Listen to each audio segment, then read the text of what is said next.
Le concept bien-mal, c'est un concept humain. Puis c'est là que peut survenir une foule de conflits avec le chien parce qu'on lui accorde cette intention-là de se venger, de vouloir faire du mal. Et je te dis, ça c'est un concept humain, ça n'a pas été démontré scientifiquement, même si des fois, on pourrait avoir des doutes.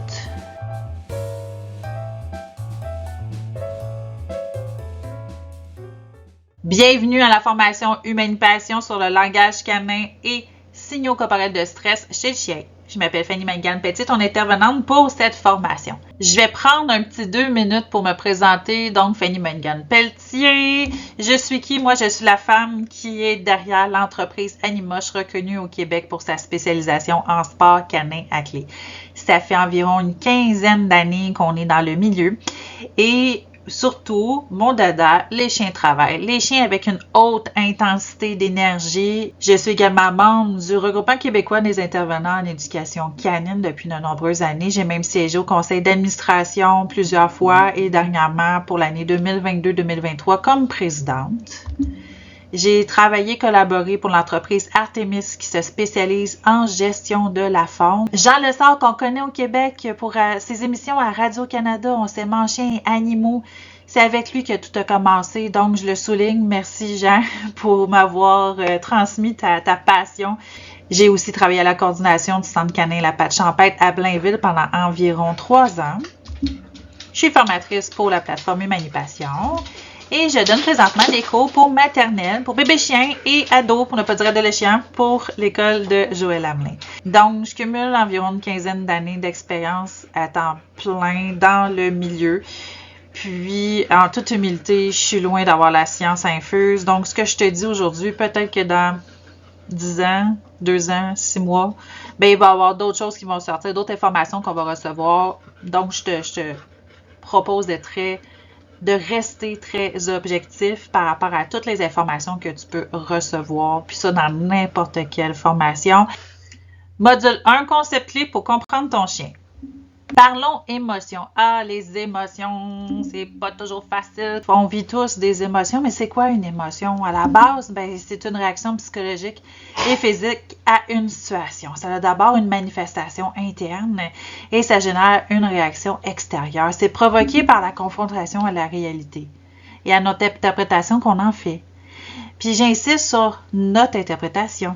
Chaque individu qui vit une émotion va avoir son interprétation qui lui est propre face à la situation. Donc, on peut vivre tous les deux la même chose, mais interpréter ce qui se passe de façon différente selon quoi nos processus internes, nos acquis, une foule de choses qui peuvent entrer en compte dans les émotions, ce qui fait que c'est un petit peu plus complexe que ce qu'on pense. Ton chien utilise différentes façons de communiquer, mais pourquoi il communique? Pourquoi ça communique un chien?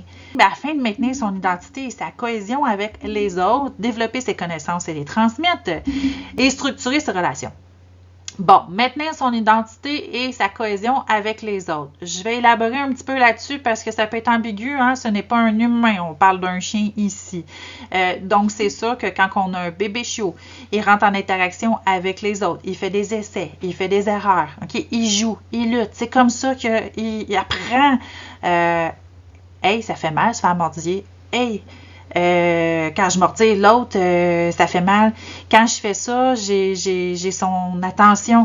Quand je fais ça, il m'évite. Donc, c'est comme ça qu'il va vraiment apprendre à se connaître et aussi à entrer en interaction avec les autres. On a fait exactement la même chose au CPE quand on était jeune. On faisait quoi? On jouait, on luttait, on s'amusait. Puis c'est comme ça qu'on développait, okay, un système de communication, puis qu'on apprenait un petit peu plus sur nous-mêmes, puis bien aussi, on vivait des expériences. Développer ses connaissances et les transmettre, justement ça. Puis, si un chien apprend que quand il chevauche un autre chien, l'autre chien se met à jouer avec lui, ben, il peut continuer de faire ça. Un autre chien peut voir la même chose, essayer la même astuce et se mettre à chevaucher plein d'autres chiens quand il veut entrer en interaction. Donc, oui, les chiens vont avoir tendance à s'imiter, donc ils transmettent d'une certaine façon leurs connaissances. C'est pas toujours les bonnes. J'ai pas dit que c'était nécessairement des bonnes choses, mais c'est comme nous, hein, c'est du essai-erreur. Et c'est comme ça qu'il va structurer ses relations. Puis quand je dis structurer, il faut faire attention, là, je ne parle pas d'un diagramme hiérarchique, parce que ça n'a pas été démontré que le chien est capable de se représenter dans une structure, dans un organigramme. Mais c'est en rentrant en relation avec les autres qui structure ces relations, qui comprend qu'avec tel humain, ben, il y a telle chose qui passe, puis qu'avec l'autre humain, il y a des choses qui passent pas. C'est tout à fait normal, c'est du essai-erreur. Et, ben, c'est pour ça qu'ils communiquent avec nous pourquoi tu penses? Avoir du plaisir, avoir des bonbons, avoir de la sécurité, de l'affection, etc., etc., etc. Outre sa façon ses essais-erreurs, le chien, comment il peut communiquer? Bien sûr, avec son langage corporel, la posture, la tête, la gueule, les dents, les babines, les oreilles, les yeux. Tout ça parle. Oui, juste ça, là, on peut avoir une foule d'informations sur le chien. Bien évidemment, quand on regarde plusieurs races de chiens aujourd'hui, parce qu'il y en a vraiment beaucoup, mais le museau étroit, long, aplati, ben ça peut des fois porter à certaines petites confusions. Si je parle des museaux aplatis, par exemple, là, sur les brachycéphales, il y en a qui respirent puis donnent l'impression qu'ils grognent quand ils sont excités. Ou tout simplement quand ils marchent, quand ils font un effort physique. Donc, c'est sûr qu'il peut y avoir certaines petites ambiguïtés vu la morphologie du chien, ce qui peut freiner certains chiens à rentrer en contact avec le dit chien en question ou avoir certains conflits de communication parce que tout est une question d'interprétation par rapport à la physionomie. Donc, il y a des chiens qui partent, si je peux dire ça comme ça, un peu en négatif pour ce qui est de l'art de communiquer. Prenons les dents, par exemple. Il y a des chiens qui ont des mâchoires vraiment plus par en avant, d'autres plus par en arrière. J'ai vu plein de petits chiens avec les petites dents sorties par en avant. On dirait qu'ils sont toujours en train de montrer les dents, mais on sait très bien que quand un chien montre les dents, ça peut être un certain signe d'agressivité ou plutôt de je suis pas bien dans ta situation, je monte les dents, je retrousse les babines. Donc, bien évidemment, ça veut pas dire que le chien a cette intention-là, mais morphologiquement parlant, il se présente comme ça. Les babines tombantes, normales, retroussées. Hein, si on a un petit trouble physique ou est-ce que des fois on a des malformations, babines retroussées. Les oreilles droites, pendantes, taillées, frisées. On taille de moins en moins les oreilles des chiens, non seulement pas pour une question juste d'esthétisme, mais tout simplement pour, entre autres, ça, pour pas lui couper son moyen de communication. Même chose pour les oreilles collées qui restent toujours droites, très flexibles sur la tête. Les oreilles sont un moyen de communication chez le chien. Les yeux globuleux, normal, couleur, la taille, la pupille. Bon, un chien noir sur fond noir, pour certains, ça peut être impressionnant. Pépé noir, on a de la difficulté à voir, difficulté peut-être à interpréter. Et à l'inverse, moi, j'ai mon beau Alaskan aux yeux bleus quasiment blancs. Il y a certains chiens qui ont vraiment la difficulté avec les yeux bleus. C'est trop perçant pour eux. On ne sait pas trop qu'est-ce qu'ils perçoivent, mais même pour nous, les humains, des fois, avoir un chien avec les yeux bleus clairs, c'est impressionnant. Ensuite, la queue, mouvement, position. Je me fais souvent demander, Fanny, quand un chien il bat de la queue comme ça, c'est parce qu'il est content? Je dis, oui, mais non. Il n'y a pas juste la queue qu'il faut regarder parce que oui, il y a un chien qui bouge la queue, les fesses qui suivent dans le même mouvement, tout est fluide, il y a de la rassautille sur place et il est content. Mais on peut avoir un chien qui a le corps très raide, la posture très haute, puis la queue qui se promène comme ça, un peu comme un chat, là, lentement, là, juste pour garder le ballon. Ah là, on n'est pas du tout dans la même émotion. Donc, ne pas regarder le chien dans son ensemble, puis pendant toute la formation, tu vas m'entendre le répéter. Il faut vraiment regarder le chien dans son ensemble et ce qui se passe autour avant vraiment d'en venir à une conclusion.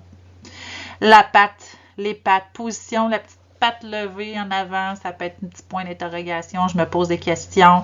Les orteils, ouais, les orteils, ça a l'air bizarre à dire ça de même, mais sont-tu détendus? Sont-tu serrés? J'ai-tu de la tension là-dedans? Parce que comme nous, tu sais, on peut se tenir les poings serrés versus les mains détendues. C'est sûr que ça trahit un peu notre état d'esprit. Puis à l'inverse, ben, les mains moites, les pattes moites. Ouais, les pattes moites. Les chiens transpirent des coussinets, donc certaines situations où est-ce que je vais donner des cours, je regarde le plancher et, mis à part un chien qui a eu chaud, je peux voir si un chien est stressé parce qu'il va vraiment laisser des traces de pas dans la salle. Puis non seulement ça, il va laisser des traces de pattes, mais il va laisser des traces olfactives pour les autres chiens qui s'en viennent. Il dégage des phéromones, dégage du stress. Donc, tu comprendras en différentes morphologies de chiens, différentes façons de se présenter, différentes façons d'interpréter l'autre dans sa façon de communiquer. La posture, là, j'ai un petit chien, le petit chien noir, là, à ma gauche, tout le corps est par en arrière, les pattes sont en dessous de lui, la queue quasiment entre les deux jambes, la tête rentrée entre les épaules. Bon, on voit pas la pupille vue d'ici, là, mais on voit que le chien, vraiment, là, ça ne tente pas d'envacher présentement, il est prêt à s'en aller de l'autre bord. Et à l'inverse, on a le petit terrier qui est tout le corps est par en avant. Hein, prêt à bondir, il est appuyé dans son harnais, la tête est droite, il regarde fixe. Il cherche pas à se faire petit, lui. Moi, je pense qu'il a plutôt vu un écureuil, puis s'il serait pas attaché, il serait parti après. Déplacement, le rythme, comme je disais tantôt, c'est quelqu'un qui marche vite, avec assurance. Est-ce qu'on a un chien qui marche rapidement, avec assurance, ou on a un chien qui marche lentement? La distance. À quelle distance? Est-ce qu'on a un chien qui cherche à garder la distance? Est-ce qu'on a un chien qui cherche à aller vers? Donc, tout ça va vraiment influencer le chien dans sa façon de communiquer. Si j'ai un chien qui cherche à s'en aller, puis moi j'approche, ben c'est sûr et certain que si le chien n'a pas de possibilité de poursuivre, je peux me ramasser avec une explosion d'émotions ou un chien en panique totale qui cherche à s'en aller. Donc, voilà d'autres façons pour le chien de communiquer. Puis comme tu peux te rendre compte, c'est pas si différent de l'humain. Il y a aussi un beau registre vocal chez les chiens. Il y en a qui sont plus vocaux que d'autres. Il y a des races qui sont plus vocales que d'autres chiens. Puis tous les chiens grogne. Pourquoi? Pour jouer, pour avertir, par satisfaction. Ben oui, il y a des chiens qu'on peut se mettre à gratouiller, puis ils donnent l'impression qu'ils ronronnent ou qu'ils grognent. Encore là, comme je t'ai dit tantôt, les chiens avec le nez aplati, souvent, ils peuvent donner l'impression qu'ils grognent dans certaines situations, mais c'est tout simplement, vu leur morphologie, la façon que l'air entre dans leur museau, ils sont tout simplement pas en train de grogner. Ils n'ont pas de contrôle sur le son qui sort de leur python. Japper, pourquoi? Pour jouer, pour avertir en cas de détresse. Hurler, pour jouer, pour avertir en cas de détresse, pour jaser. Les types primitifs ont la palme pour jaser. Gémir ou sciller, expression en cas de douleur, excitation ou stress intense. Soupirer, ennui, impatience. Ah oui, nos ados. Hein? Quand on leur demande quelque chose, puis ils ont un peu les yeux qui lèvent au ciel et ça leur tente pas de faire ça présentement. Le chien fait ça aussi. Bâiller. Bâiller pourquoi? Autre que manquer d'oxygène, ennui, inconfort, bien sûr, être fait. Les réactions neurovégétatives. C'est quoi une réaction neurovégétative? C'est tout simplement quelque chose qui arrive spontanément. On n'a pas de contrôle dessus, donc c'est vraiment l'expression de notre corps. Notre corps parle. Il y a l'hérissement des poils chez le chien dans les situations stressantes ou excitantes. On peut voir la belle crête monter sur le dos du chien.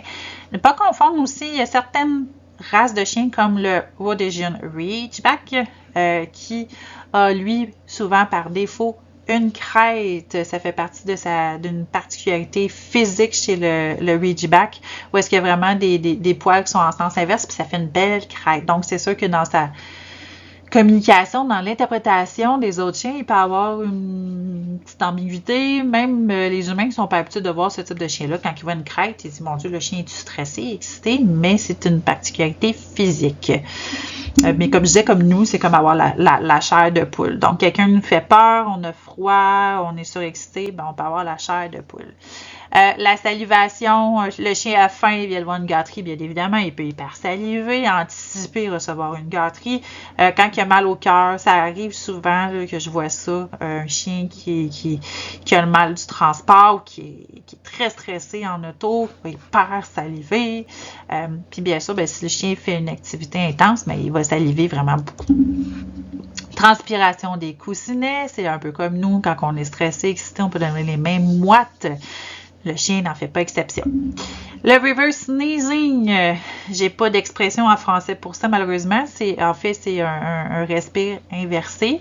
Il y a certaines races qui vont produire ça plus fréquemment, comme nos petits museaux aplatis, mais c'est vraiment le chien, on dirait qu'il est en train de pas de s'étouffer, là, mais c'est un respire inversé, donc ça fait un drôle de bruit. Donc, dans des situations stressantes ou excitantes, le chien peut commencer à faire du reverse sneezing. Éternuement. Ben oui, on peut éternuer quand on est stressé ou excité, hein, comme pour le chien, comme pour l'humain. L'allaitement, outre le chien qui a chaud, qui vient de faire une activité, des fois on voit, là, on vient juste de rentrer dans la salle de cours avec notre chien, là, puis il fait pas chaud, puis il est déjà excité ou stressé. L'érection.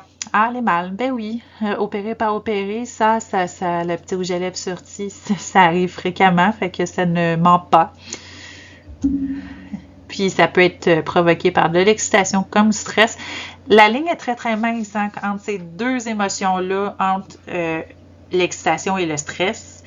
Des fois, puis pas dire souvent, chez nos jeunes chiens qui ont de la difficulté avec les impulsions, l'excitation peut basculer en stress, comme chez l'humain. Dilatation des pupilles, du rythme cardiaque qui va faire en sorte que la pupille va être vraiment plus dilatée. Donc, quand on est plus excité, plus stressé, qu'on a peur, la pupille va être plus dilatée. Tourner en rond, faire les 100 pas. On va voir ça aussi chez certains chiens qui développent un TOC, en fait, de tourner en rond comme les chiens à la tâche. Puis le phlémène. Le phlémène, c'est quelque chose que le chien va produire en respirant au sol pour comme faire remonter l'odeur dans la section vérémonasale, puis ça fait un drôle de son. Ça fait le son d'une petite truie, d'un petit cochon quand il respire, là, puis ça fait vraiment un bruit particulier. Donc, le chien peut faire ça. C'est pas conscient. C'est dans la façon de respirer pour absorber le plus d'informations possible. Je te présente ici l'échelle des signaux d'agression chez le chien. Il y a toujours des signes avant-coureurs, avant qu'un chien en arrive à la morsure. Puis, je veux vraiment bien prendre le temps de t'expliquer ça parce que c'est super important. Puis, si tu as des gens dans ton entourage que tu remarques qui ne font pas les choses correctement, je t'invite à les inviter à regarder ce bout de capsule-là parce qu'un chien va toujours avertir. Sauf, il y a des raisons pour lesquelles il peut passer rapidement du vert au rouge dans son échelle d'émotion. Puis, ben, c'est assez simple, la peur. La peur, c'est pas rationnel, ça peut nous faire des choses par l'anxiété qui peut faire en sorte que le chien va être beaucoup moins tolérant. La frustration, la souffrance. On a mal quelque part. C'est sûr qu'on ne sera pas aussi patient, aussi tolérant, puis qu'on peut avoir des réflexes. Il y a des maladies mentales aussi chez le chien, on ne va pas s'en cacher. C'est peut-être tabou dans certains, pour certains, mais oui, il peut y avoir des cas sévères de maladies mentales. Moindrement du jour au lendemain, ton chien il passe du vert au rouge, il n'y a pas d'élément déclencheur, ben c'est une visite chez le vétérinaire tout de suite, c'est pas normal. Sinon, il y a une inhibition. Puis c'est là où est-ce que je veux vraiment que tu prennes le temps de m'écouter, de prendre des notes, puis de dire ça à la terre entière. On ne punit pas un chien qui grogne. Un chien qui grogne averti. Le chien a le droit aussi de dire non, je veux pas. Je veux pas que tu m'enlèves mon jouet. Je veux pas que tu m'enlèves le bas volé. Je sais qu'un bas volé ou un article volé, ça vient nous chercher, mais dans l'optique du chien, il fait pas ça pour se venger, c'est trouver une occupation, puis ben c'est sûr qu'il peut faire de la protection des ressources et grogner pour pas que tu y enlèves. Je sais, c'est super frustrant, mais il est en train de te dire, je suis pas bien présentement, je veux le garder, le truc, le précieux que j'ai trouvé. Sinon, il va se transformer en Gollum. Ça, tu te prends une consultation en comportement tout de suite pour renverser ça. Donc, un chien qui grogne averti. Puis là, on parle pas de grognement de satisfaction, là, on parle vraiment d'un grognement d'avertissement. c'est fait pour ça. C'est pour que la personne, l'autre chien, la chose qui rentre en communication avec le chien puisse prendre de la distance.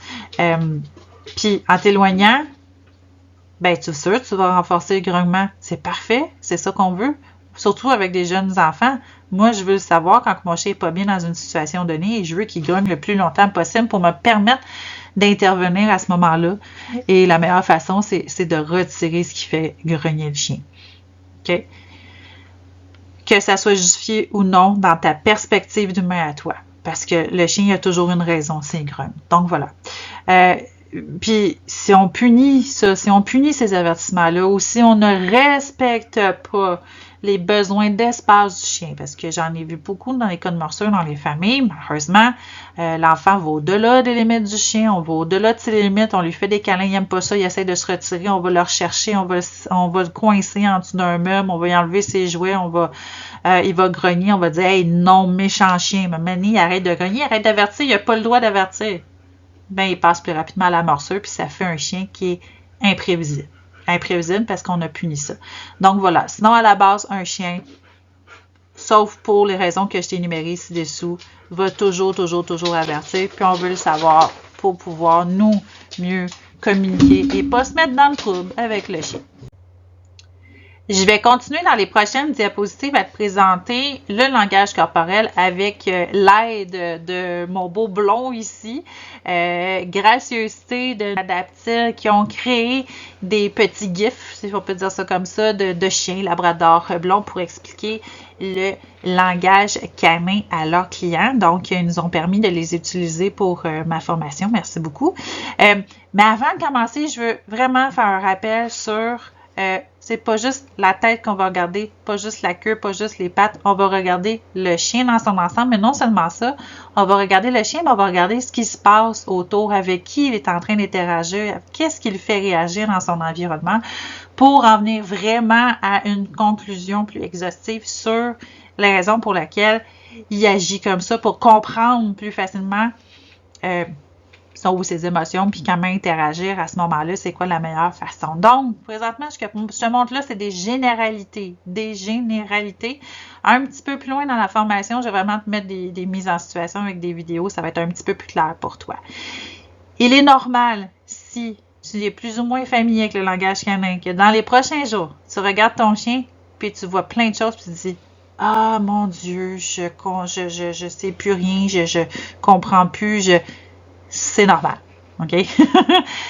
On respire, on prend un petit verre de vin, on prend un petit peu de recul par rapport à ça. C'est normal, j'ai été dans la même situation là, de nombreuses années. Il y a des choses que je faisais par instinct, mais sinon, c'est à force d'observer que tu vas pouvoir en tirer des conclusions. Donc, pas de panique, c'est tout à fait normal. Un des meilleurs conseils que je peux te donner, c'est de continuer de regarder plein de vidéos juste pour te remémorer, puis tu vas voir à un moment donné, il y a un autre univers qui va s'ouvrir à toi, tu vas voir de plus en plus de signes, puis ben tant mieux, ça va te permettre de te mettre à la place de ton chien, puis d'avoir peut-être un petit peu plus d'empathie dans certaines situations pour l'accompagner dans la gestion de ses émotions, parce que la gestion des émotions, comme toi et pour moi et pour le chien, c'est à vie. Donc là, je te présente le beau blond avec le corps détendu. Là, on a un chien qui est assis. La position du corps, bien sûr, on s'entend à peu près. Il peut être assis, couché, parfois même sur le dos. Les oreilles sont souples, suivent le mouvement de la tête. La gueule peut être détendue ou ouverte comme un sourire. Le chien peut allaiter aussi un petit peu.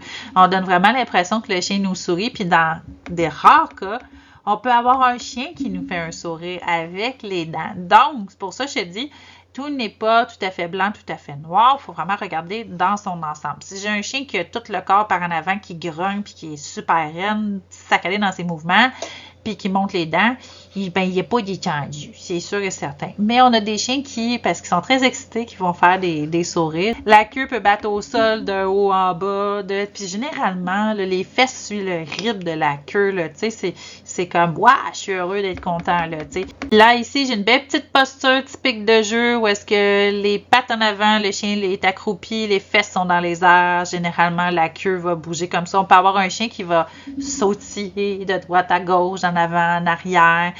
Mais tout est souple, OK? Si moindrement, on est dans un corps qui est raide, puis on peut avoir un chien qui peut être mitigé dans ses émotions. Ça arrive des fois. Moi, j'appelle ça faire le clown, où est-ce que le chien va faire des appels au jeu, mais il est raide, puis il jappe, puis il grogne, puis il est comme, il sait pas trop, il a l'air borderline. Mais généralement, la posture du joueur, c'est quand même assez fluide, les oreilles sont détendues, ça flacote comme ça. Puis encore là, je te donne un exemple avec un chien qui a les oreilles pendantes. Si j'avais un chien qui avait les oreilles coupées, les oreilles droites, ça serait différent. Mais on aurait quand même les oreilles qui sont pas coincées comme ça dans la glace, sauf si j'ai un chien qui a les oreilles collées ou coupées, bien évidemment. OK?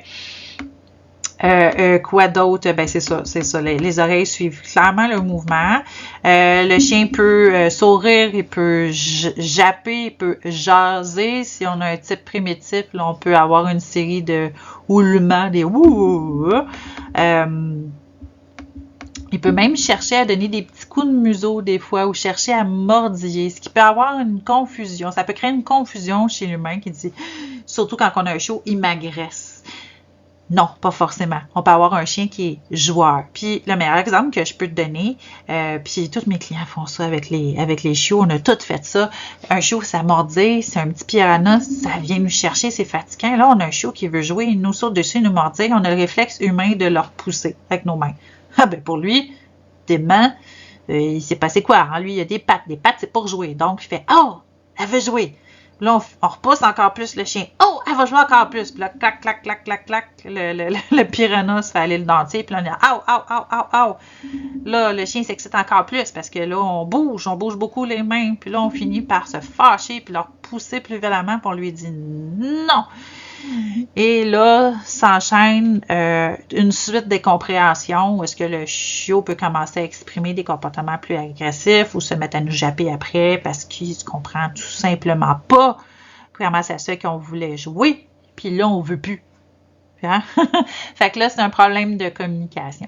Donc, quand on a un chien qui est très joueur, ben il peut, même chez certains jeunes adultes, on peut avoir un chien qui va venir chercher nous poker, donc va pousser ça avec son museau sur notre peau, sur nos bras, sur nos cuisses.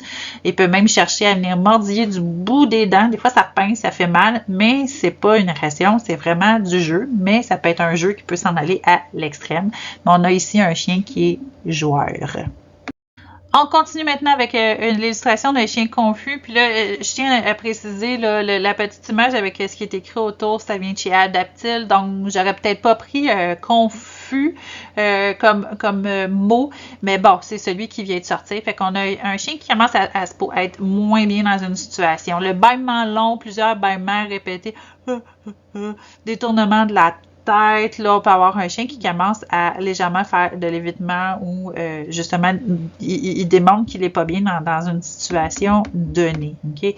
Les oreilles sont généralement aplaties sur les côtés de la tête. Si on a des belles oreilles droites, c'est là qu'on peut avoir un chien qui commence à avoir vraiment les oreilles par en arrière, des fois qui se collent le plus possible sur la tête. Il peut avoir des clignements d'yeux répétitifs, comme si le chien voulait cogner des clous. Bien sûr, à ne pas confondre avec un chien qui est vraiment fatigué, parce que ça arrive des fois, ils peuvent être assis au coucher, puis là, on a un chien qui cligne beaucoup les yeux.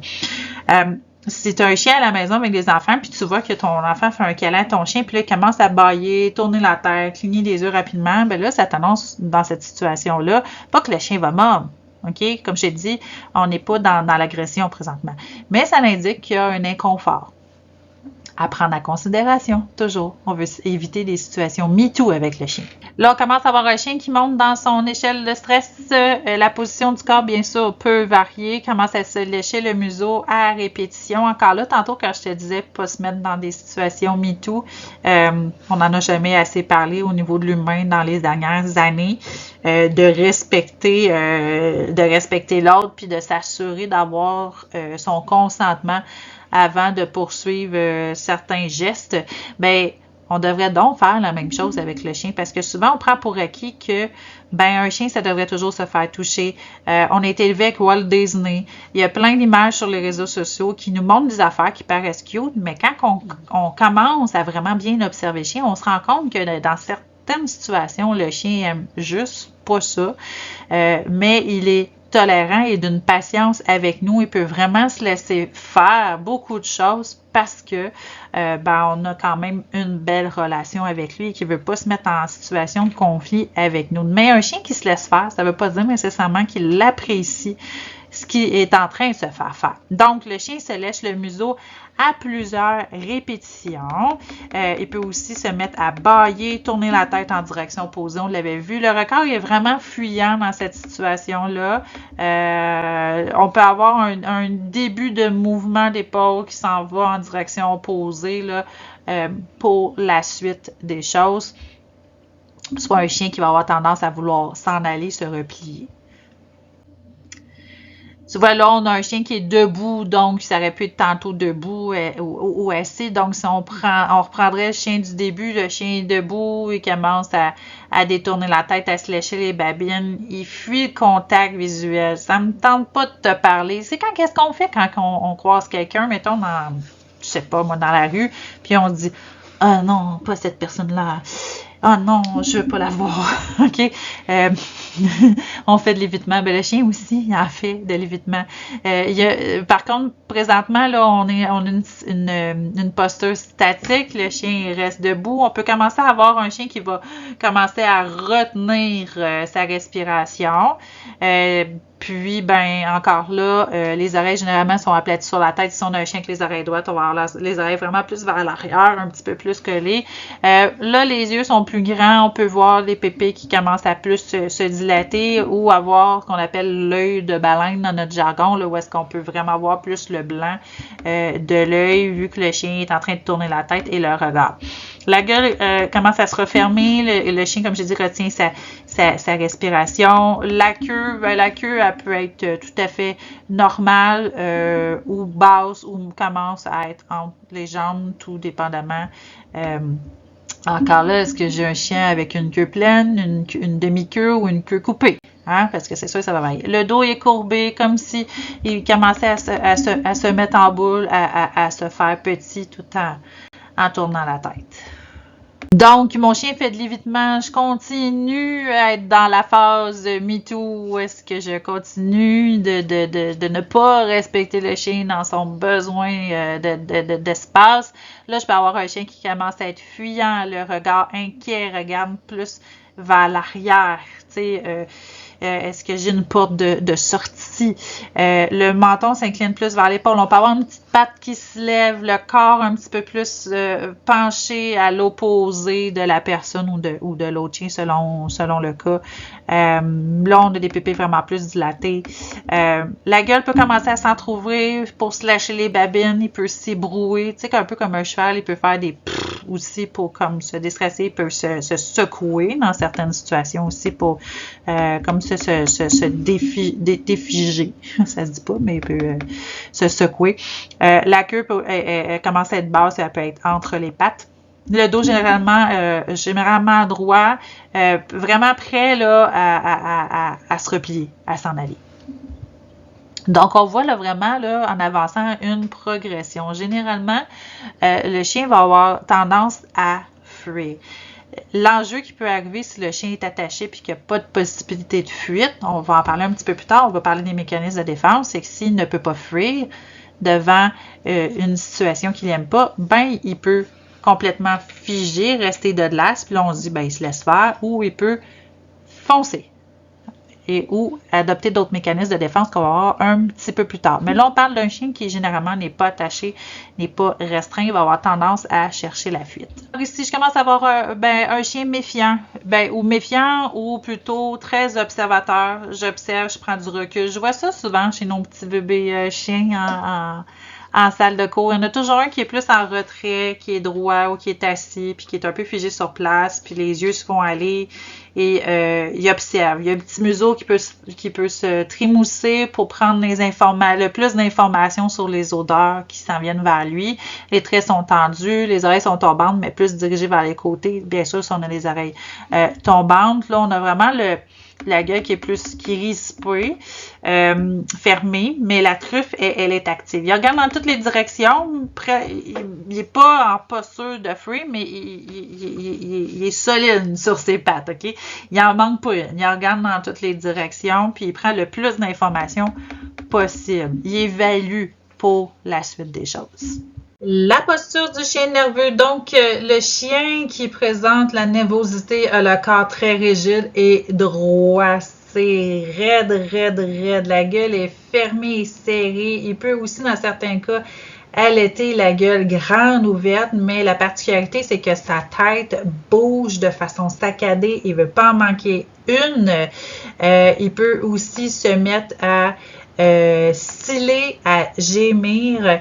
Les traits sont vraiment tous figés, les yeux grands ouverts. Donc, il se sent menacé et surtout, il ne veut rien manquer. On augmente dans l'échelle d'anxiété chez le chien. Il commence à faire les 100 pas, demeure en mouvement, vraiment beaucoup de difficultés à se calmer. Il fait des 8, il se promène. Ses traits sont tirés vers l'arrière, les oreilles sont tirées vers le haut. Encore là, comme je le dis toujours, ça dépend aussi de la morphologie du chien. Ça peut être aplati aussi sur les côtés de la tête. Les pupilles sont généralement très dilatées.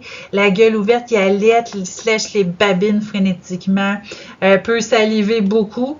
Dans certains cas, on peut voir aussi les muqueuses vraiment plus foncées parce que le rythme cardiaque est vraiment plus accéléré. Là, on est très proche de la panique. Regarde dans toutes les directions, prêt à free. Il peut gémir, sciller, japper, s'ébrouer. Puis quand je parle s'ébrouer, là, on peut avoir un chien qui commence à se secouer puis faire un peu comme le bruit qu'on entend chez les chevaux qui fait comme voilà. Donc, ce qui est à retenir, c'est un chien qui est vraiment très agité. La posture du chien effrayé. Généralement, le chien effrayé essaie de se faire tout petit. Les pattes se ramènent en dessous de lui, la queue entre les jambes, la tête entre les épaules. OK? Les oreilles sont aplaties, les yeux grands et pupilles dilatées. Dans certains cas, le chien peut peut cligner des yeux, faire comme si il donnait l'impression d'être un chien battu. Là. La tête se fait très petite. Il regarde un petit peu par en dessous. La gueule est fermée, le chien retient sa respiration. Il y a beaucoup de tension ici dans la mâchoire. On peut voir les petits plis là, tirés vers l'arrière. Bien sûr, la queue, selon la morphologie du chien, peut être vraiment très basse. Et le plus souvent possible en dessous, collé sur la bédaine. Le dos, il est vraiment courbé, comme si le chien voulait se mettre en petite boule puis qu'on l'oublie. Fait que là, on est dans la peur. Posture du chien apeuré, mais agressif. Il commence à être en mode défensif. Donc là, on voit vraiment un changement au niveau du dos. Hein? Là, on n'a plus un chien qui essaye de se mettre en boule. Là, le dos est un petit peu plus droit. Il se fait petit un petit peu, mais il demeure prêt à bondir. Okay? On sent que le corps est un petit peu plus vers l'avant. La tête n'est plus vraiment baissée là, au niveau du chest, là, mais est alignée avec le dos. Les oreilles, sont tirées par l'arrière. Les babines peuvent commencer à se retrousser légèrement. La gueule mi-close, on peut commencer à entendre un grognement profond, on dirait. Moi, j'appelle ça le grognement, un grognement sourd. Là. Un grognement qui a beaucoup de vibrato. Donc, on a un chien qui est sur la défensive. La queue peut être entre les pattes collées sur la bédaine ou un petit peu plus surélevée encore. Là, ça dépend de la morphologie du chien.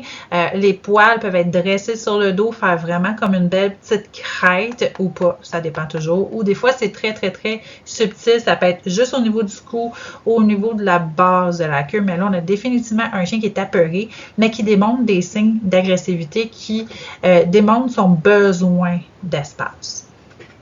Là, on passe dans le rouge. On a un chien qui a vraiment la posture d'un chien agressif et l'agressivité est normale chez le chien. Donc, quand on a un chien agressif, c'est parce qu'il veut vraiment, vraiment qu'on s'éloigne. Son corps est penché vers le vent, il peut charger, il se fait plus gros, plus imposant.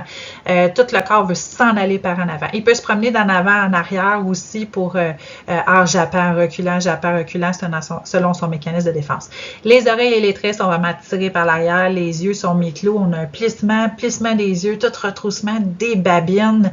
On voit plus le dentier. C'est très, très clair. Selon la morphologie du chien, là, les dents sont vraiment mises de l'avant. Il peut se mettre à japper et claquer les dents dans le vide. Ou tout simplement mordre. Les poils sont généralement dressés sur son dos et la queue bien droite. Oui, la queue peut bouger pour assurer le ballon du chien, mais on n'est pas dans l'excitation du chien qui est heureux de nous voir. Là. On a vraiment un mouvement saccadé. Tout le corps est rigide. On a un chien qui retient bien sa respiration puis qui est vraiment prêt à se propulser pour se défendre, passer à l'attaque. Module 2. Les outils de communication. Je vais aborder maintenant un sujet qui fait couler beaucoup d'encre dans le domaine de l'éducation et du comportement canin. On entend souvent parler de dominance. Est-ce qu'un chien peut dominer un humain? Est-ce qu'un chien peut être dominant, soumis avec les autres chiens? Bref, avant d'élaborer sur le sujet, regardons ensemble la définition de l'éthologie de ce qu'est la dominance.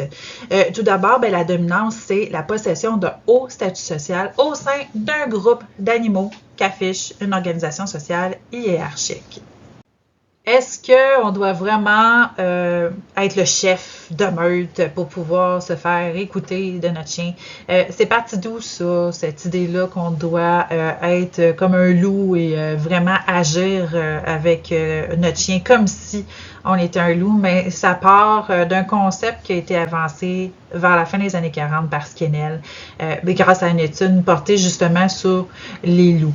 Ce qu'on remarque, c'est que cette étude-là a plein de biais, ça a été révisé, sauf que ça fait encore couler beaucoup d'encre parce que c'est encore très présent dans nos croyances. Il y a beaucoup de personnes dans le domaine de l'éducation du comportement canin qui utilisent encore le modèle de la hiérarchie pour pouvoir structurer les entraînements.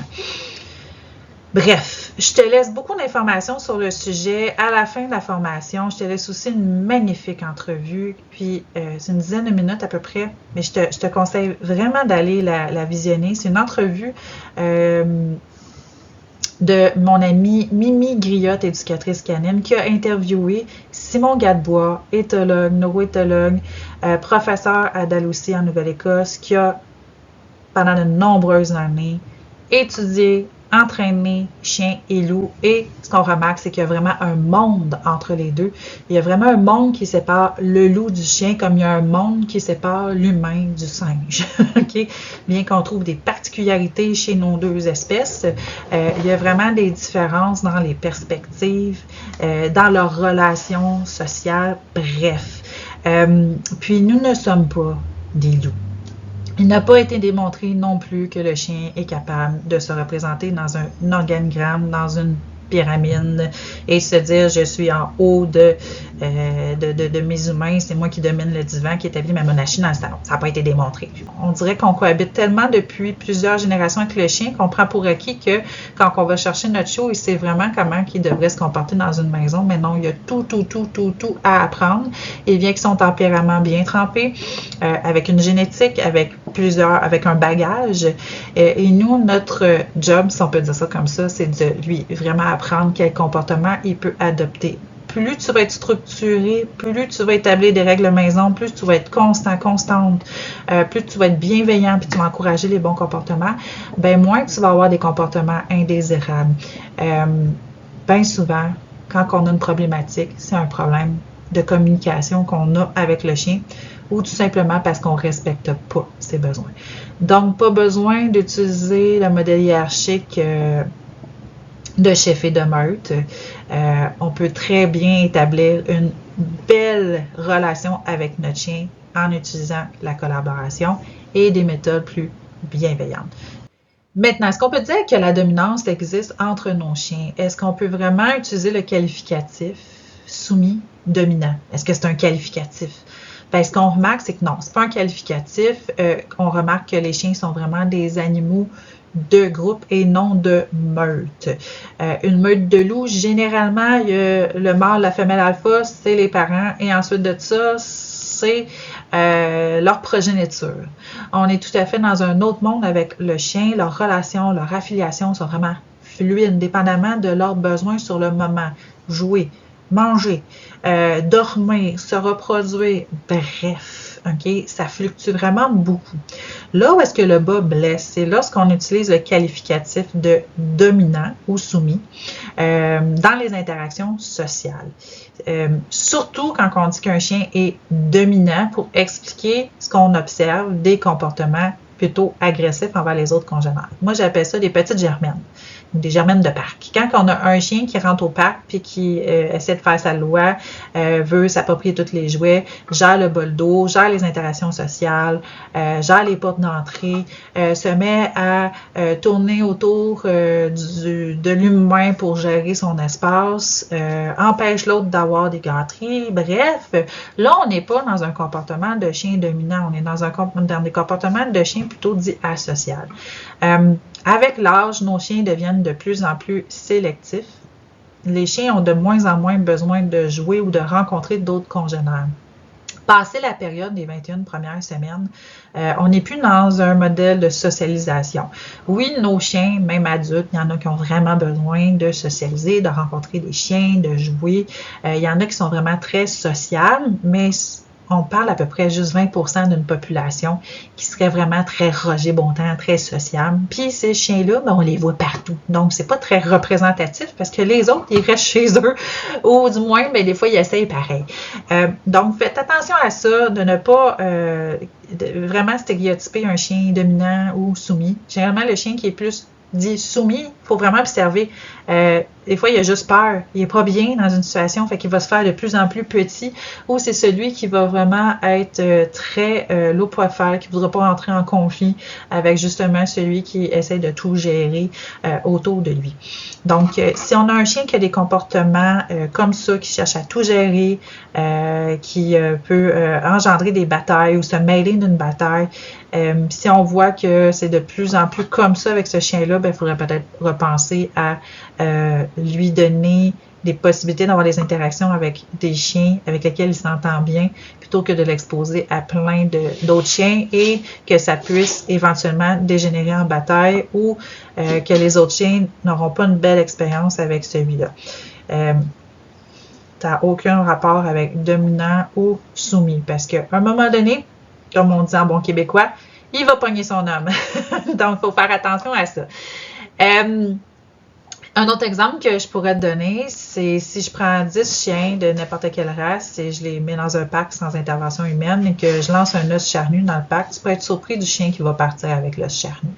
Je fais ça à tous les jours avec le même chien, puis je te garantis que à chaque jour, ça peut être un chien différent qui va partir avec l'os. Ça peut être le chihuahua, ça peut être le danois, ça peut être le berger australien. Bref, ça va vraiment dépendre de la motivation du chien et de son besoin. Même chose quand on a des chiens à la maison et qu'on a des petites chicanes. Généralement, c'est tout en lien avec des ressources. Donc, dès qu'on instaure des rituels, qu'on apprend aux chiens à vraiment respecter leur espace, à ne pas voler, s'approprier les choses de l'autre, un peu comme on fait avec nos enfants, mais à ce moment-là, on n'en a pas de problème. Donc, on n'a pas vraiment de dominé-soumis. Sinon, ça va être vraiment toujours le plus fort et celui qui est vraiment le plus motivé qui va toujours arriver à ses fins. Mais, ce qu'on remarque, c'est que même le plus fort, des fois, ça ne tente pas d'avoir le charnu. Donc, voilà. La dominance, oui, ça existe, mais comme tu peux voir, c'est très, très, très, très fluide et ça va dépendre des besoins du chien. Parlons maintenant des mécanismes de défense chez le chien. Tout d'abord, c'est quoi des mécanismes de défense? Mais c'est vraiment des stratégies mises en place inconsciemment afin d'échapper à une situation stressante. Je ne sais pas pour toi, mais on peut être des fois tellement dans l'excitation que ça bascule. Tu sais, on parle du bon stress, mauvais stress. Le chien aussi est soumis à ça. Puis quand on a des jeunes chiens qui régulent encore mal leurs émotions, que le cerveau n'est pas tout à fait assez mature, ou le chien qui a vraiment manqué d'accompagnement dans la gestion de ses émotions, ou qui peut avoir d'autres enjeux, on peut se retrouver des fois avec une explosion d'excitation qui va se transformer en une forme de stress, amenant le chien à inconsciemment adopter un mécanisme de défense, comme la fuite, à essayer de fuir une situation, combattre, hein?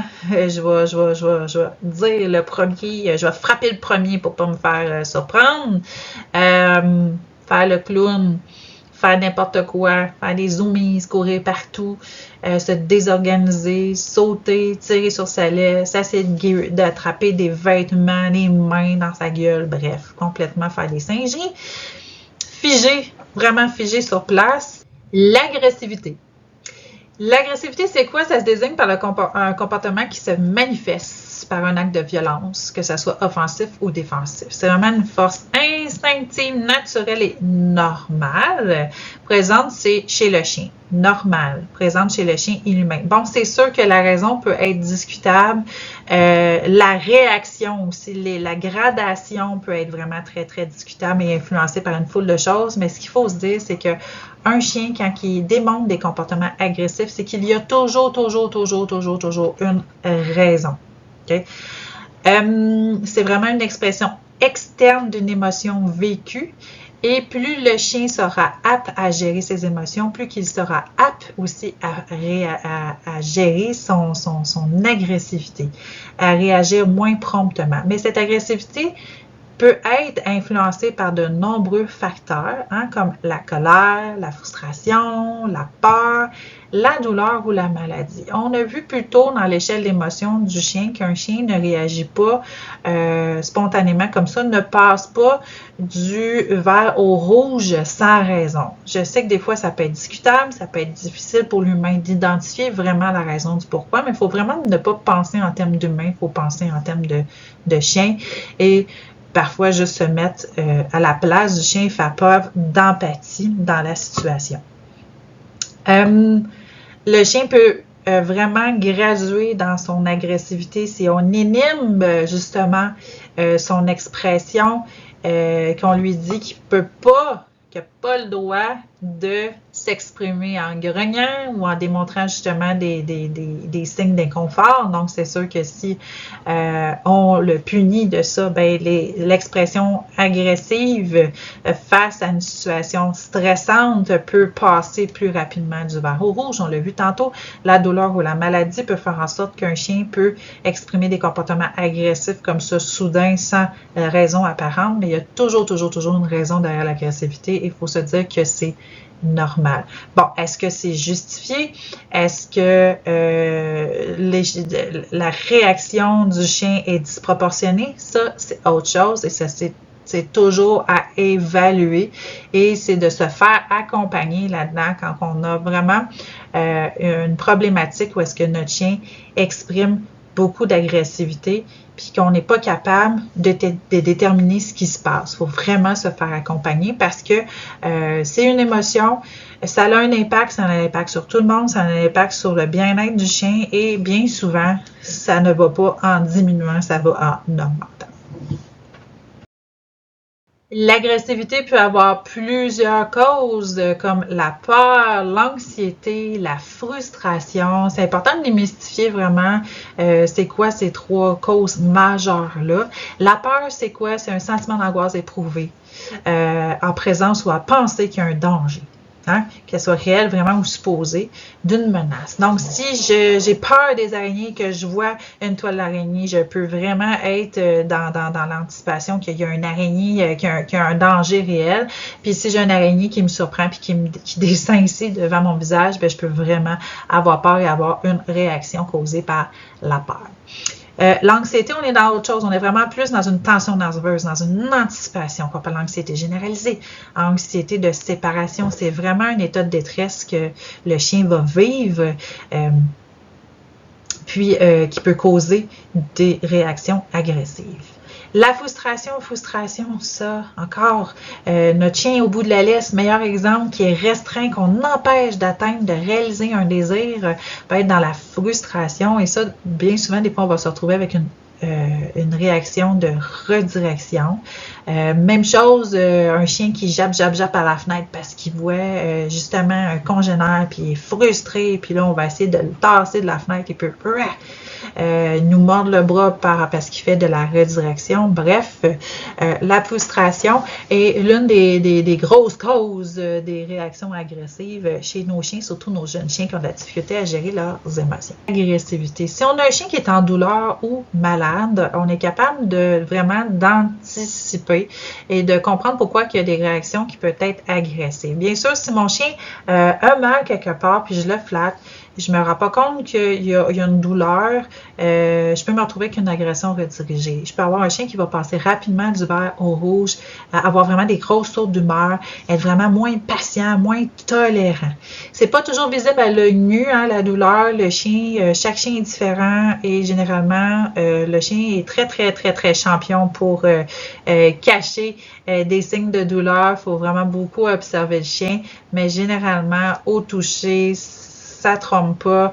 C'est souvent là où est-ce qu'on peut avoir des demandes de consultation parce que d'un jour au lendemain, le chien il a commencé à réagir. C'est là qu'on dit non, il y a quelque chose au niveau clinique. Donc, si ton chien passe du vert au rouge du jour au lendemain, va voir ton vétérinaire avant tout. Il y a aussi des changements souvent soudains dans les comportements, puis c'est souvent dans les routines primaires.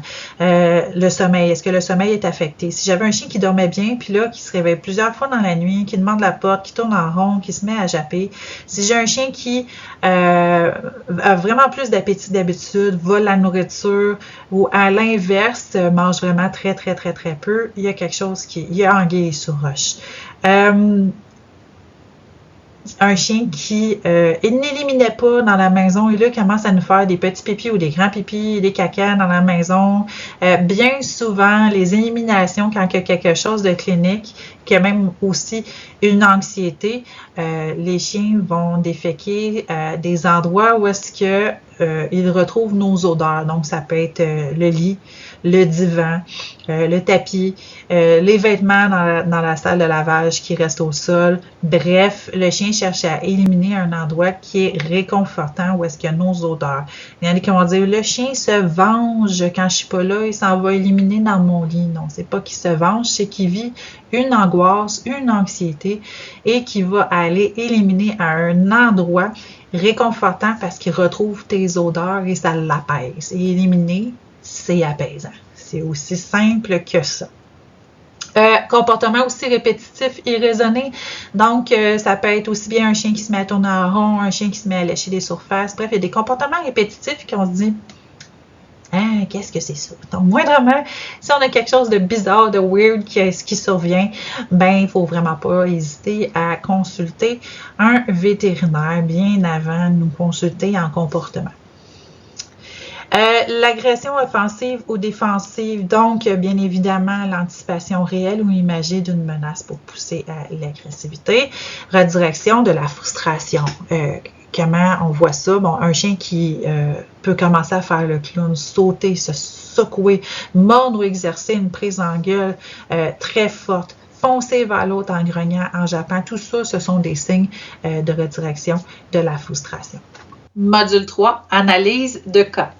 Ici, on commence avec c'est mon chien, mon beau Chandler. Je rentre dans la maison, je l'ai filmé. Notre routine à nous, c'est quand j'arrive à la maison, on s'en va se faire un câlin de lit. Puis là, ben, il était très heureux d'être content d'être heureux. C'est un berger australien qui est très expressif. Il y en a qui peuvent avoir peur parce qu'il y a un œil bleu, la pupille semble très dilatée. Tu vas voir, je vais commenter en même temps la dite vidéo.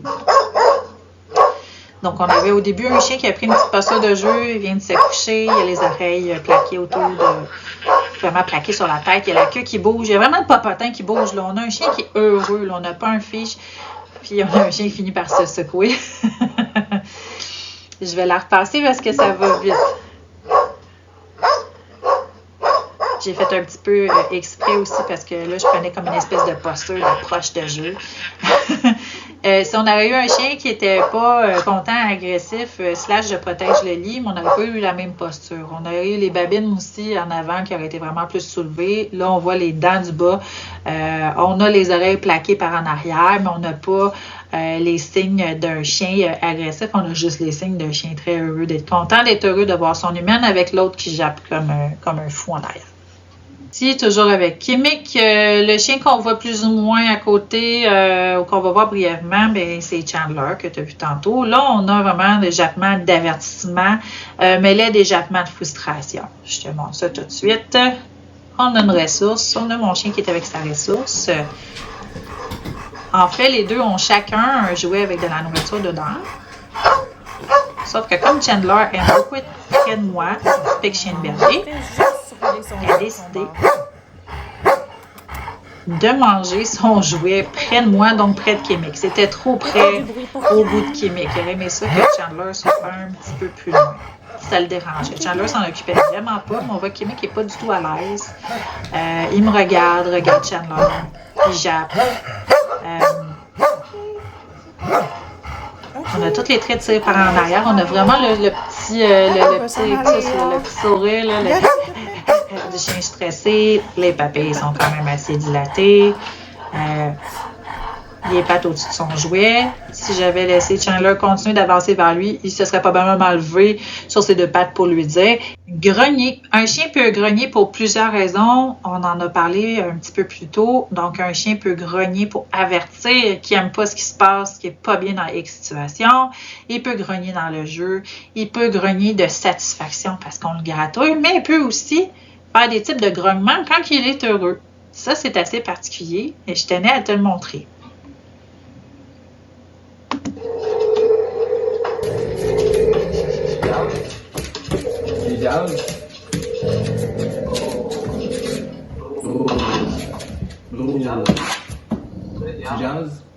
Donc, oui, le chien jase. C'est un mix avec du husky. On sait très bien que ça jase beaucoup les chiens. Donc, on a la petite cocotte, elle est très expressive. Elle a les oreilles collées sur la tête, toutes les tripes en arrière parce qu'elles a son jouet dans la gueule. Mais on voit le popotin suit la queue.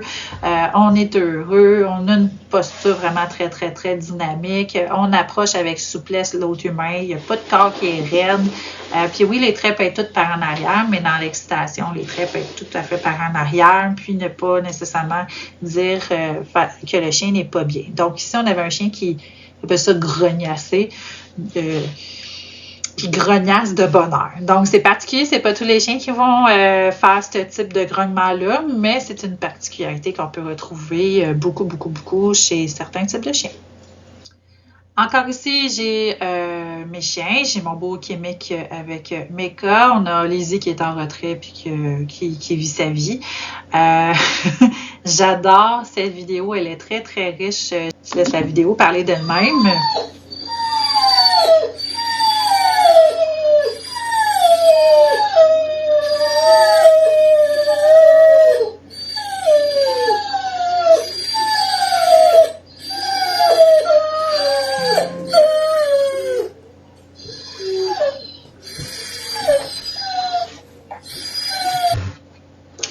Donc, c'est très rare que les chiens vont être face à face. Généralement, les chiens vont plutôt s'approcher de biais, mais là, le langage de Mecca est très clair. Occupe-toi de moi. On a Kimik qui fait semblant, qui ignore, qui tourne la tête, qui est vraiment, qui fait le moins de gestes possible et qui se retourne en me regardant un peu désespéré, là, de dire « fais quelque chose ». Continuons avec les gémissements. Là, on a encore Mecca qui est ici, mais qui va gémir après moi.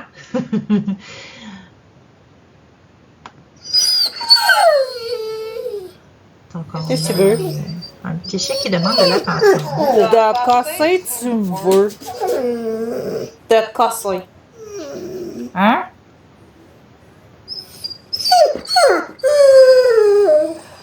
Oh, c'est pas facile.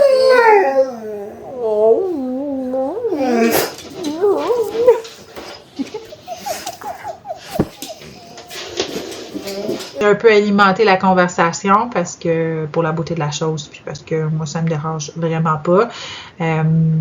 Donc, on a les petits gémissements, on a les les quand on lui demande qu'est-ce qu'elle veut. Donc, c'est une chienne très, très, très expressive. Si tu embarques dans ce jeu-là avec ton chien, tu vas voir aussi que ton chien peut de plus en plus s'exprimer pour te faire comprendre ce qu'il attend de toi.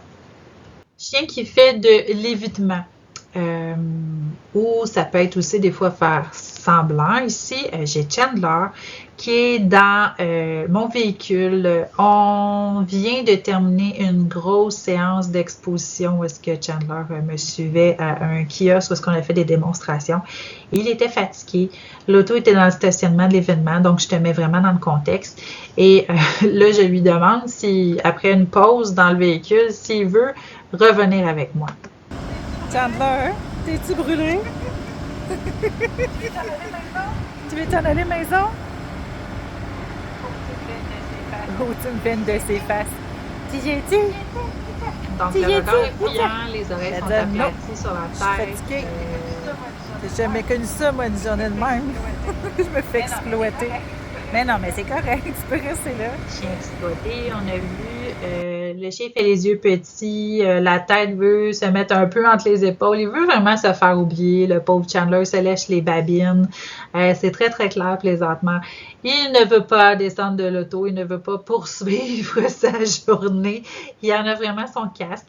Donc, on a un petit chien ici qui faisait de l'évitement.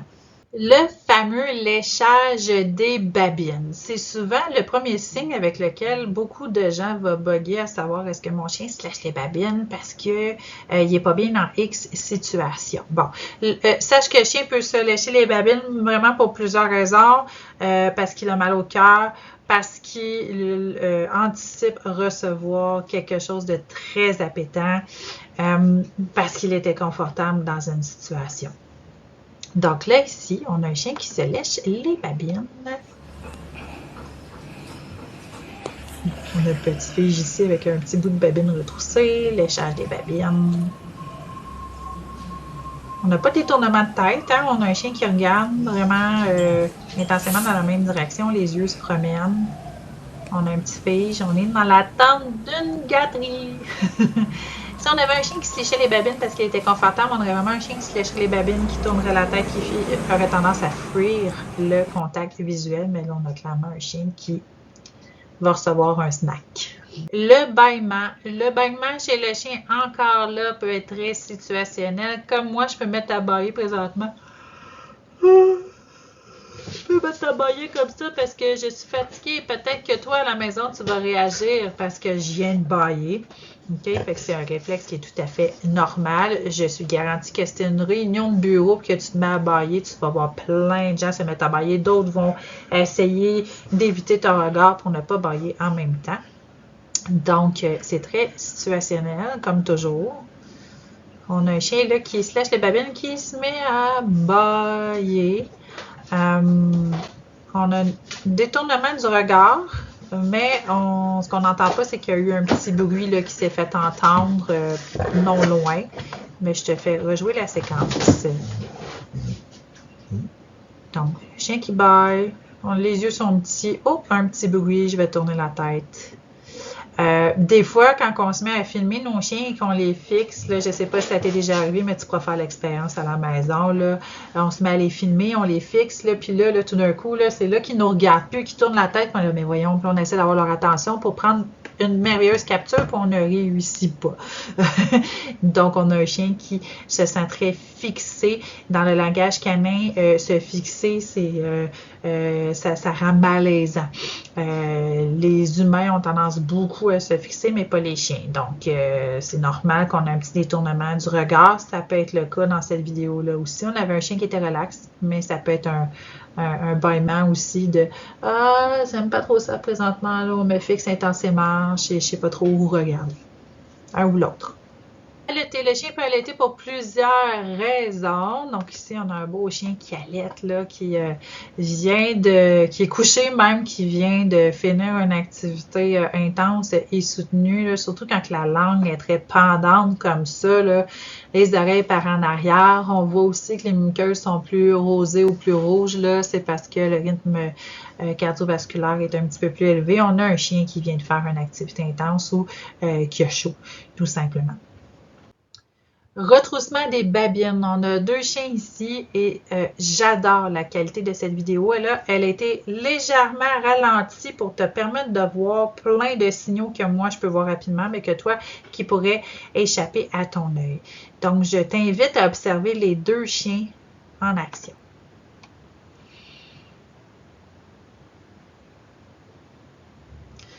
Donc, on a un chien, le chien noir, le plastique de billets, tourne un petit peu la tête et un peu figé. Hein, il retient sa respiration, branle un petit peu de la queue. Et plus qu'il tourne sa tête vers l'autre, plus l'autre commence à déployer ses dents, se faire de plus en plus imposant pour finalement se lever, ne pas lui tourner le dos, rester face à face et continuer sa mimique. J'ai pas mis de son, c'est voulu parce que je veux vraiment que tu puisses t'attarder aux signes visibles qu'on voit. Donc, on a de beaux retroussements des babines, les oreilles sont par en arrière, tout est figé, tout est très statique. Ça manque de délicatesse dans les mouvements, on voit, c'est raide. On a la queue qui est presque entre les 2 jambes, l'autre la queue bien droite, il fait bien ça, reste immobile le plus possible. Son corps n'est pas par en avant, le chien noir, il n'est pas dans l'attente de mouvement pour attaquer, il est vraiment très droit, il fait le moins de mouvement possible. Je leur passe encore une dernière fois. Donc, on a un petit regard de côté, la queue bouge. Les oreilles. L'autre chien fait sa mimique de plus en plus impressionnante pour que l'autre s'en aille. L'autre commence à ouvrir légèrement la gueule, donc ce qu'on n'entend pas, c'est qu'il y a un petit grognement sourd. Et quand l'autre se met à se déplacer, on a le chien noir qui tourne la tête. Vraiment, c'est très, très clair. On a 2 chiens qui communiquent. Généralement, là, quand on se retrouve avec des vocalises comme ça, parce qu'on les entend pas, c'est très impressionnant. Mais on a 2 chiens qui sont très, très, très polis, si je peux dire ça comme ça. On voit très clairement qu'on n'est pas dans un gros conflit, mais on se fait le plus imposant possible pour qu'il y ait un message qui se passe. J'ai une belle vidéo ici d'une collègue de travail en lien avec la protection des ressources. On a ici 2 chiens qui cohabitent ensemble et qui se connaissent vraiment très, très, très, très bien. Toute la mimique, elle va être là. C'est vraiment très riche en informations. Donc, on a le chien qui se retrouve au-dessus de son os. Les oreilles s'en vont plaquer sur la tête par en arrière. On a la mimique de retroussement des babines. Mais, malgré tout ça, le chien se désengage de la ressource. Ce que j'ai comme information, c'est que l'autre chien va beaucoup moins bien. C'est un chien qui est plus âgé. Puis, souvent, pour ne pas entrer en conflit avec l'autre, l'autre chien va accepter d'abandonner une ressource. C'est pas toujours le cas de tous les chiens, mais oui, il y en a qui peuvent décider d'abandonner une ressource, même après avoir grogné, même après avoir fait toute la mimique, pour ne pas entrer en conflit avec l'autre. Donc, je te la remets. Donc, on a vraiment un inconfort, tout le corps est par en avant. On est au-dessus de la ressource, puis là, on détourne la tête. Ouf, on s'en va lentement. Et l'autre, pas de l'air trop à vouloir s'occuper de la ressource présentement, là. Bien évidemment, quand c'est nos chiens et qu'un protège une ressource et que l'autre est encore là et insiste malgré le fait que l'autre grogne et sort toute la mimique, moi, ce que j'ai tendance à faire, c'est que je vais appeler celui qui ne respecte pas l'espace de l'autre, je vais le retirer et pour assurer la sécurité et le bien-être de tout le monde, je vais leur permettre de manger, de vaguer à leur occupation avec l'activité masticatoire, chacun de leur coin.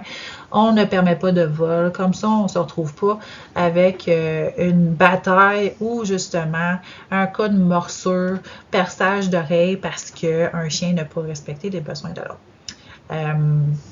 Dans cette vidéo-ci, la personne était très consciente et connaissait très, très bien ses chiens. Donc, pour le bonheur de la chose, on a une belle vidéo, mais c'est pas quelque chose que je recommande à la maison de faire.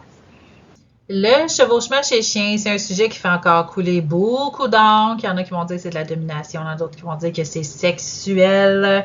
Il y en a d'autres qui vont dire que le chien essaie de s'approprier l'humain quand on parle d'un chevauchement sur un humain, mais ce n'est pas tout à fait ça. Généralement, c'est pour entrer en interaction sociale ou familiale et pour décompresser. C'est l'expression d'une excitation ou d'un stress. Comme Chicken Pie venait de sortir de l'SPCA, ça faisait pas longtemps qu'il avait été adopté, il présentait vraiment beaucoup de stress et ça a duré, je dirais, environ un bon 2 semaines là, où est-ce qu'il décompressait sur son nouveau être d'attachement qui était Joël. Mais, comme je dis, aucun rapport avec la dominance. C'est une interaction sociale ou familiale, généralement conçue pour décompresser. C'est l'expression d'une excitation ou d'un stress. Présenter son ventre. J'ai un petit exemple ici d'un chien qui va présenter son ventre pour se faire gratouiller. Donc, on voit, le chien est très détendu. Tout le corps est souple, il se laisse vraiment choir sur le côté. On n'a pas un chien qui est tout raide, qui regarde un peu de côté avec ce qu'on dit l'œil de baleine, ce qui veut dire l'œil très grand de côté, puis où est-ce qu'on voit le blanc de l'œil figé qui retient sa respiration. Si on aurait un chien dans cette posture-là, c'est pas une invitation à se faire gratter la bédaine, c'est vraiment un drapeau blanc. Je fige, je suis pas bien, je veux pas que tu me touches présentement. Donc, vraiment faire la part des choses. Des fois, c'est pas très clair pour certaines personnes. Est-ce que mon chien veut vraiment se faire flatter? Ou il est juste en mode j'aime pas ce qui se passe. Donc, vraiment, ce qui peut t'aider, c'est regarde, est-ce que ton chien, il respire bien présentement? Est-ce que tu vois son abdomen se gonfler? Est-ce que le corps semble souple? Est-ce qu'il te regarde de travers? On va leur dire, est-ce qu'il te regarde de côté? Bien figé. Tu sais, vraiment, une tension dans la gueule, tension dans le cou, là, de se dire, j'aime pas trop ça, ce qui se passe là, ou il est très détendu.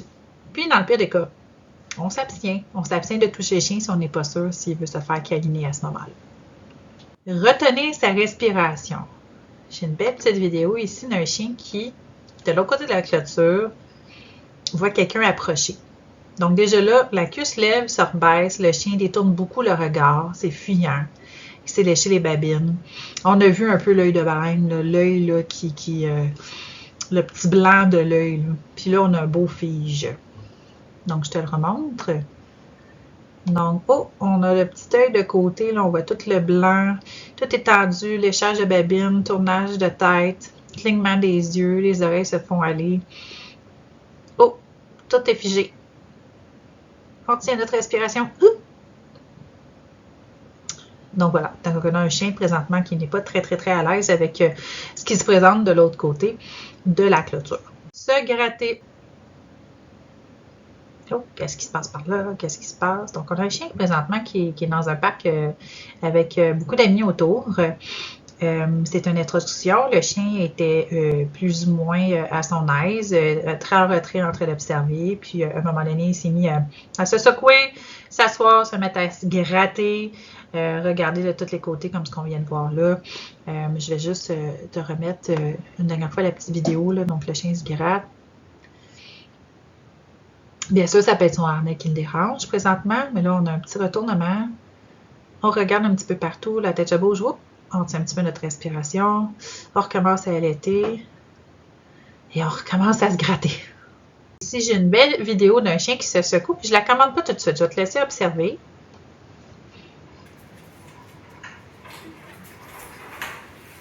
On a toujours notre beau Chicken Pie avec Joël qui met son harnais.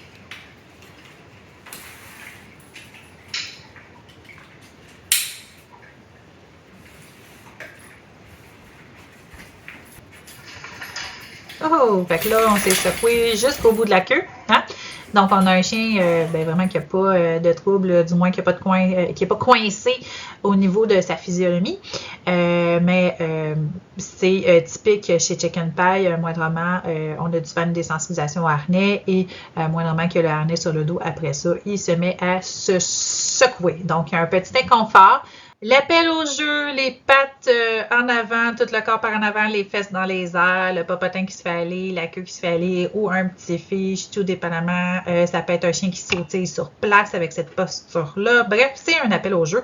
Le chien peut faire un appel au jeu pour différentes raisons. Bien sûr, pour jouer, mais il peut aussi faire ça pour, comment dire, parce qu'il est un peu en mécanisme de défense, il peut faire le clown. On le voit souvent, ça, des fois dans les interactions avec les humains, le chien devient surexcité. La visite arrive, le chien est surexcité, il fait plein d'appels au jeu, il se désorganise, il essaie d'aller chercher un jouet, bref, il exprime sa surexcitation en faisant le clown.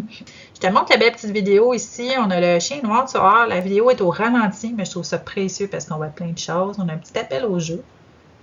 Oh, un fiche de la part de l'autre chien, détournement de la tête, léchage des babines. Donc, le chien noir qui a engagé le jeu, même chose, il a liché ses babines, il a détourné la tête pour pouvoir s'en aller en direction complètement opposée. Je te la rejoue parce que bien que ça soit une vidéo ralentie, ça se passe quand même assez vite. Petit appel au jeu. Oh, fiche de l'autre chien, toute posture droite. Donc, on a le chien noir qui s'est léché les babines, s'est détourné la tête et tout de suite, l'autre chien a engagé aussi son corps dans l'autre direction. Donc, on avait un appel au jeu qui n'a pas eu de succès, malheureusement, ici.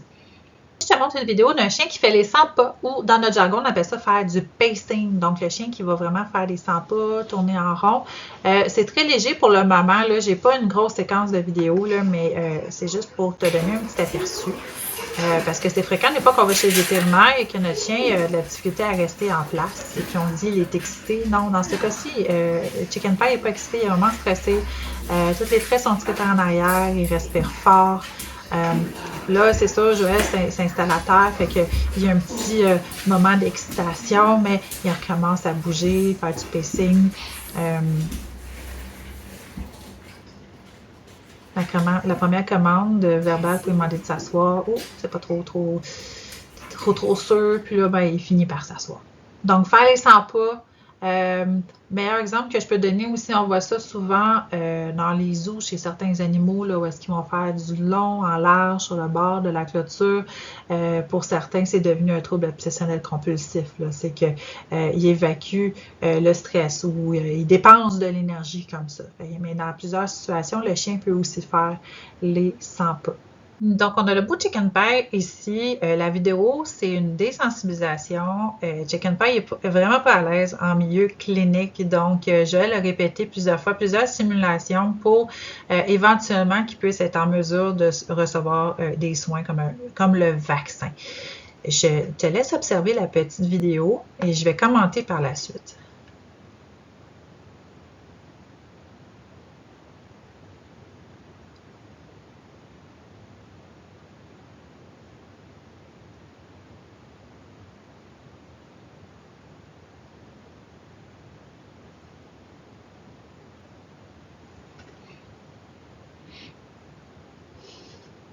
Donc, on a beaucoup d'informations ici. Donc, on a Chicken Pie qui est couché, qui est attentif, qui attend d'avoir bien sûr, des gâteries pendant qu'on simule une manipulation au niveau du popotin, comme si on faisait une injection. Moindrement que la personne touche en arrière du popotin, on a le réflexe, le chien se retourne vite la tête, regarde plus la personne avec le bol de croquettes, les mouvements sont saccadés. Après, on a vu Joël mettre les mains sur Chicken Pie et là, le chien s'est levé. Il est un petit peu de biais de la personne qui se retrouvait en arrière de lui pour être en mesure de tout voir. Donc, on va se le rejouer un petit peu là. Ici, là, moindrement qu'on a un petit toucher, la tête va se retourner. C'est difficile de revoir son attention par la suite. On touche le chien et là, on se relève. Bien sûr, on n'est pas en présence d'un chien qui a des comportements agressifs. On a juste un chien qui est encore bien nerveux aux manipulations. Ça ne veut pas dire qu'à un moment donné, si on ne va pas trop loin, il ne pourra pas se retourner et faire de la redirection, ce qu'on veut vraiment grandement éviter en situation clinique.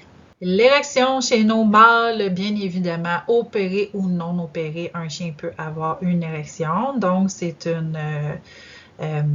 c'est un réflexe neurovégétatif. Le chien n'a pas de contrôle là-dessus. Là, on voit notre beau berger allemand. Je ne sais pas si tu remarques, mais il allaite, beaucoup respire de façon très saccadée. Il a les pattes en avant, il a l'air de shaker, la gueule elle est ouverte, les traits sont tirés par en arrière. On a eu un beau léchage de babine, clignement des yeux. Le chien cherche à fuir le regard de la caméra, ou plutôt, je sens qu'il y a quelque chose qui regarde du côté de la demoiselle avec les cheveux longs. Donc, présentement, là, je vois vraiment un chien qui est pas à l'aise, mais pas du tout. Aussi, ça peut être une très grande excitation. Des fois, ça bascule. Hein? L'excitation et le stress, c'est deux émotions qui sont étroitement liées. Donc, on peut avoir un chien qui est super excité et ça bascule en mauvaise stress. Mais moi, tu me laisses présager qu'il y a quelque chose qui se passe autour, puis avec beaucoup de mouvements, puis le chien n'est vraiment pas à l'aise dans cette situation-là présentement. Transpiration des coussinets. Bon, c'est un petit peu complexe à observer la transpiration des coussinets. Hein? On sait très bien que le chien évacue sa chaleur par la gueule et surtout par les patounes. Moi, ce que j'aime observer quand je suis dans une salle de consultation, c'est est-ce que j'ai un chien qui laisse des traces sur le plancher, puis pas parce qu'il arrive de dehors après avoir joué dans la neige ou parce qu'il pleut, mais un chien qui est vraiment plus stressé, excité, va transpirer beaucoup plus des coussinets et va laisser des traces au sol. Donc, signe très subtil, mais intéressant d'observer. Le test de consentement, c'est quoi? C'est vraiment s'assurer que est-ce que le chien veut se faire toucher présentement? Est-ce qu'il apprécie les caresses, les démonstrations d'affection d'humain? Pourquoi c'est important de le faire? Ben, de un, pour respecter notre animal, développer une belle relation avec lui et surtout limiter le mordillage chez le chiot ou les risques de morsure chez le chien adulte. Donc, ici, on a une belle cocotte Bouvier bernois dans un cours de maternelle en interaction avec sa mini humaine. Donc, elle l'invite à venir vers elle lui donne une gâterie. Si tu remarques, le chien s'assoit quand même à distance. Garde une distance, recule, et dès qu'on commence à gratouiller le chien au niveau du cou, elle se recule, elle détourne la tête. On a des tournements de regard. Le chien sèche les babines et demeure assis au même endroit. Ne cherche pas à entrer en interaction avec l'enfant. Je vais te le remettre parce que ça peut être très subtil. Observe bien quand que la jeune fille va commencer à vouloir la gratouiller au niveau du cou. Donc, on a même pas de mouvement, recul, revient. Donc, on a un petit début de mordillage jusqu'à temps que la jeune fille retire complètement les mains. C'est quelque chose qui est très présent chez le chiot. Des fois, on peut penser qu'il fait ses dents, qu'il veut jouer, ou même qu'il peut être commencé à être agressif, mais il faut vraiment observer. Est-ce que mon chien me mordait seulement quand que je promène beaucoup les mains sur son corps? Est-ce parce qu'il est en train de me dire que présentement, il n'aime pas ça parce que c'est une façon pour le chiot qu'il a de s'exprimer et c'est beaucoup avec le mordillage. Donc, avec nos bébés chiens, il faut faire vraiment beaucoup d'observations, s'assurer de faire un petit test de consentement, savoir si je te gratouille au niveau du cou puis j'arrête. Est-ce que tu reviens vers moi ou tu gardes la distance ou tu cherches à mordiller, à me donner des coups de patte comme pour dire non, j'en veux pas de câlin. Dans la suite du test de consentement, là, je vais mettre du son parce qu'on entend pratiquement un chien grogner de satisfaction.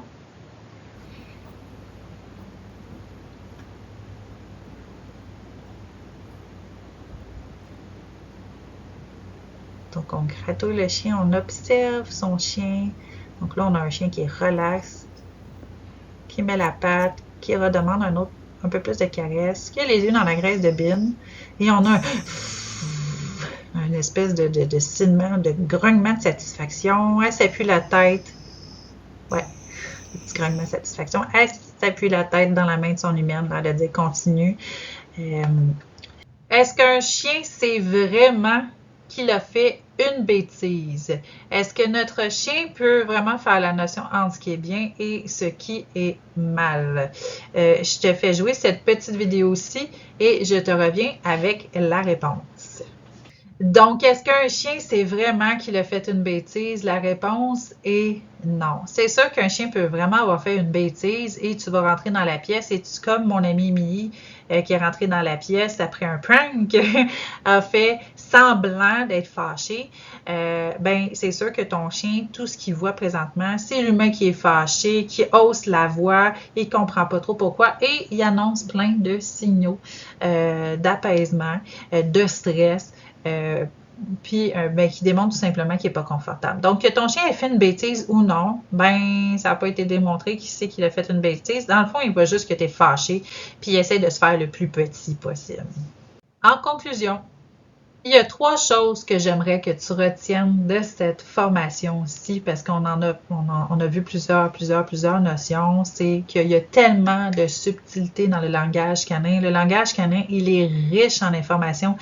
Et si tu prends bien le temps d'observer, parfois de prendre du recul, d'être dans l'empathie, plutôt que dans la réaction suite à une émotion de ton chien, ben ça va vraiment te permettre de maximiser votre cohabitation.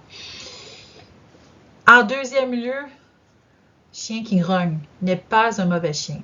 Je sais que ça vient nous chercher, je sais, on les aime d'amour nos chiens, puis on trouve ça plate de faire face à un grognement dans une situation donnée, mais il faut vraiment prendre un petit peu de recul puis se dire que le chien présentement, il communique une émotion.